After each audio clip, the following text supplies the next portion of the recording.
আসসালামু আলাইকুম গাইজ, আশা করি সবাই ভালো আছো। আমরা আজকে আবার স্ট্যাটিস্টিক্সের আর একটা ক্লাসে চলে আসছি। আমরা যে চ্যাপ্টারটা নিয়ে আলোচনা করতেছিলাম সেটা হলো কোরিলেশন বা সহসম্পর্ক মানে দুইটা বিষয়ের মধ্যে সম্পর্ক। আমরা গত দুইটা ক্লাসে বেসিক শিখছি, এরপরে গত ক্লাসে ম্যাথ দেখছিলাম। আমরা কার্ল পিয়ারসনের মেথড নিয়ে আলোচনা করতেছিলাম। কার্ল পিয়ারসনের দুইটা মেথড, একটা হলো ডিরেক্ট আর একটা হলো শর্টকাট। আমরা গত ক্লাসে সেই দুইটা সিস্টেমের ম্যাথে দেখাইছে বা দুইটা মেথডের ম্যাথে দেখাইছে। আজকে আমরা আর একটা ক্লাসে আসছি। আমরা 3 নম্বর ক্লাসে দেখি আজকে কী আছে। এখানে বলছে calculate the Karl Pearson's coefficient of correlation between age and playing habits from the data. আচ্ছা, এখানে কার্ল পিয়ারসনস মেথডে করতে বলছে, সরাসরি আমরা সেই মেথডেই করব। এখানে আমাদের তিনটা বিষয় দেওয়া আছে, এজ দেওয়া আছে, নাম্বার অফ প্লেয়ার দেওয়া আছে, রেগুলার প্লেয়ার দেওয়া আছে। এখন আমরা জানি যে কোরিলেশন হয় দুইটা বিষয়ের মধ্যে, সম্পর্ক কয়টা বিষয়ের মধ্যে হয়? দুইটা বিষয়ের মধ্যে। এখন এখানে তিনটা বিষয় দেওয়া আছে, তার মানে তিনটা বিষয়কে আমাদের নেওয়া যাবে না। তার মানে আমাদের এই দুইটা বিষয় থেকে একটা বিষয় বের করে নিতে হবে। আমাদের কি বলছে, কোন দুইটার মধ্যে করতে বলছে? Age and playing habits. এখন এখানে কি এজ দেওয়া আছে, প্লেয়িং হ্যাবিটস দেওয়া আছে? প্লেয়িং হ্যাবিটস বলতে কিছু বলা আছে? বলা নাই। তার মানে প্লেয়িং হ্যাবিটস আমাদের এই দুইটা থেকে বের করে নিতে হবে। ওকে, এই সরাসরি দেওয়া আছে। এই দুইটার মধ্যে আমাদের বলছে করতে, কোরিলেশন করতে। এই দুইটা থেকে আমরা প্লেয়িং হ্যাবিটস বের করে নিব। যেমন এই যে আমরা সরাসরি এক্স ধরে নিলাম, এক্স এগুলা। এরপর নাম্বার অফ প্লেয়ার লিখলাম এগুলা, নাম্বার অফ রেগুলার প্লেয়ার লিখলাম এগুলা। এখন playing habits Y, playing habits কি ওয়াই।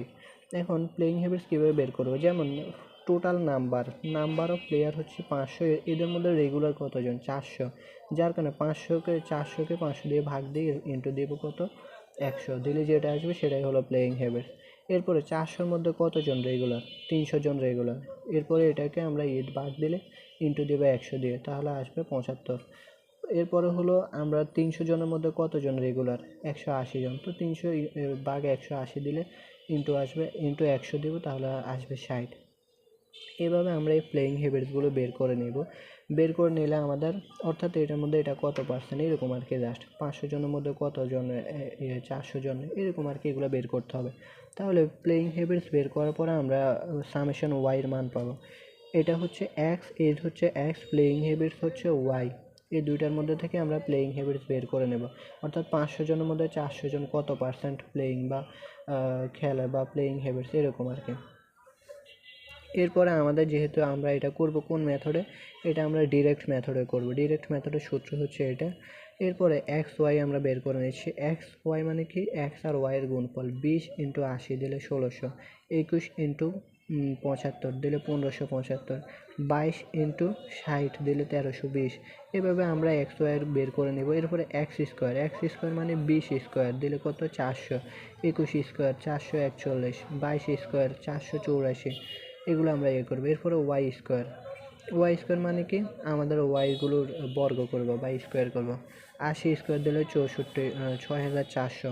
এরপরে 75 স্কোয়ার করলে 5,625।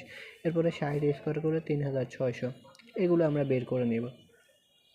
বের করার পরে এগুলো যোগ করলে আমরা সামেশন ওয়াই স্কোয়ার পাবো, এগুলো যোগ করলে সামেশন এক্স পাবো।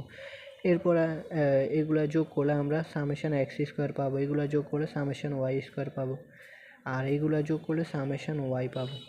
ওকে, এখন আমরা এগুলো সূত্রে মান বসাবো। যেমন সামেশন এক্স ওয়াইয়ের মান কত? সামেশন এক্স ওয়াইয়ের মান আমরা কত পাইছি? 7,107.50। এরপরে সামেশন এক্সের মান কত? 188। এরপরে সামেশন ওয়াইয়ের মান কত? 7,107.2। সামেশন ওয়াই হচ্ছে 322.50 ডিভাইডেড বাই এন কত? এখানে 1টা 2টা 3টা 4টা 5টা 6টা 7টা 8টা, 2 4 6 8, 8টা, তার মানে এন এর মান হচ্ছে 8। এরপরে আমার নিচে আবার রুট ওভার, এরপরে এক্স স্কোয়ার মান বসাবো। এক্স স্কোয়ার মান আমরা সরাসরি বের করছি এটা। এখন minus summation X whole square, summation এক্সের মান কত? 188 হোল স্কোয়ার দেবো, এরপরে ডিভাইডেড বাই 8। এরপর ওয়াই স্কোয়ার, এগুলো আমরা এইভাবে করছি। তাহলে দেখো, এগুলো আমরা যেগুলো বলছি সেগুলো এখানে লিখেও দিছে। তাহলে প্রথমে এরপরে এটা গুণ করবো, গুণ করে ভাগ দেবো, ভাগ দিলে আসবে এত, তো মাইনাস করবো। এরপরে আমরা এটা লিখবো, লেখার পরে এটা 188 হোল স্কোয়ার করবো, স্কোয়ার করলে ভাগ দেবো 8 দিয়ে, 8 দিয়ে ভাগ দিলে আমাদের এটা আসবে। এরপর আমরা এটাকে স্কোয়ার করবো, করার পরে ভাগ দেবো 8 দিয়ে, 8 দিলে এটা আসবে। এরপরে এটা থেকে এটা মাইনাস করলে আমাদের মাইনাসের মান আসে, অর্থাৎ মাইনাস 471.25 আর কি। এরপরে রুট ওভার 42 ইন্টু আমাদের এটা থেকে এটা মাইনাস করলে এটা আসে 42। এরপরে এটা থেকে এটা মাইনাস করলে আসে হলো এটা দিয়ে এটাকে গুণ দেবো, গুণ দিয়ে আমরা রুট ওভার করবো, রুট দেবো। তাহলে রুট ওভার এটা দিলে আমাদের আসে হলো এটা 485.2109722। তো এটা দিয়ে এটাকে ভাগ দিলে আমাদের মাইনাস আসে। দেখো মাইনাসের মান আসে মানে কি নেগেটিভে আসছে। ওকে, তাহলে এখন এটা আমাদের কোনটার মধ্যে আছে, কোন ডিগ্রির মধ্যে আছে, আমাদের কি পারফেক্ট পজিটিভ, পারফেক্ট নেগেটিভ, যেহেতু নেগেটিভ তার মানে পারফেক্ট নেগেটিভে আছে, নাকি পারফেক্ট ইয়েতে হাই ডিগ্রি অফ কোরিলেশন আছে, high degree of negative correlation কোনটার মধ্যে আছে, নাকি আমাদের মডারেট ডিগ্রি অফ কোরিলেশন কোনটার মধ্যে আছে।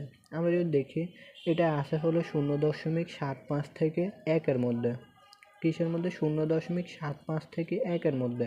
আমাদের যে বক্সের মধ্যে আমরা বলেছি সেগুলো ওইখানে বলা আছে, তোমরা ওই ক্লাসটা মাস্ট দেখে নিবে, ফার্স্ট ক্লাসটা এটার মধ্যে আছে। তাহলে এটা কমেন্ট কী হবে? High degree of negative correlation. কি তাহলে কমেন্ট হবে high degree of negative correlation. এই high degree of negative correlation মধ্যে এই মানটা আছে। ওকে, তাহলে এখানে কয়টা টিকা দিয়ে দিছি, যেগুলো বলছি সেগুলোই। যেমন কোরিলেশন 3টা বিষয়ের মধ্যে সম্ভব নয়, 2টা বিষয়ের মধ্যে কোরিলেশন হয়, সেজন্য আমরা 2টা বিষয়ের মধ্যে কোরিলেশন বের করে নিয়েছি। কীভাবে সেটা তোমরা দেখছোই। এরপরে শর্টকাট মেথডের আরেকটা নাম হলো ডেভিয়েশন মেথড। অর্থাৎ আমরা যদি এই ম্যাথটা তোমরা চাইলে শর্টকাট মেথডেও করতে পারো, মান কিন্তু একই আসবে। সো এটার আরেক নাম কি? Deviation method. এরপরে প্রশ্নে আমাদের যে পদ্ধতিতে ম্যাথ করতে বলবে সেই পদ্ধতিতে করব, আর কিছু না বললে যে কোনো এক পদ্ধতিতে করলেই হবে। ওকে, এগুলো আমরা আবার লিখেও দিছি।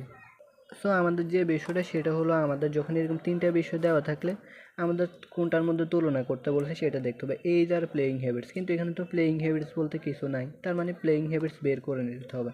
500 জনের মধ্যে 400 জন রেগুলার, শতকরা আর আমরা এগুলো বের করে নেব। 500 জনের মধ্যে 400 জন, এরপরে 400 জনের মধ্যে 300 জন, 300 জনের মধ্যে 180 জন, এভাবে করে আমরা করে নেব, তারপর এগুলো বের করে নেব। সো আশা করছি আজকের ম্যাথটা তোমরা বুঝতে পারছো। এরপরে যদি কেউ না বুঝতে পারো অবশ্যই কমেন্ট অথবা ইনবক্স করবা। ধন্যবাদ।